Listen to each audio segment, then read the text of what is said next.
hello दाइ hello दाजु के गर्दा ए तपाईँ त भाइरल टेन्सन प्रो होइन र ओ माई गड या दाइ तपाईँको काम छैन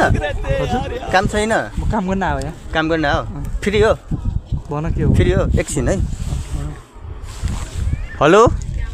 मम्मी हामीलाई त्यो गोबर फाल्ने मान्छे भन्दै हुनुहुन्थ्यो नि हो उहाँ मान्छे चाहिँ भेटिसक्नु भएको छ कि एकदम भाइरल हुनुहुन्छ फेरि उहाँ रेडी हो के भयो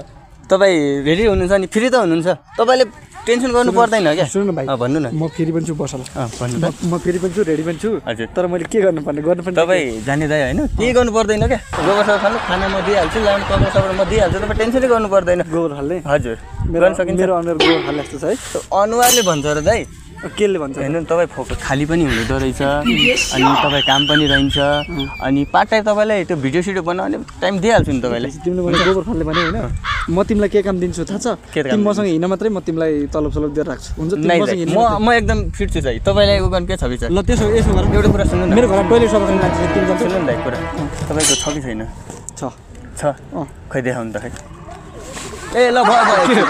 देखाउनु म देखाल्नु म त देखाल्नु देखाल्नुहुन्छ ल है त हेर्ने काम छैन भन्नुभयो जाने जाम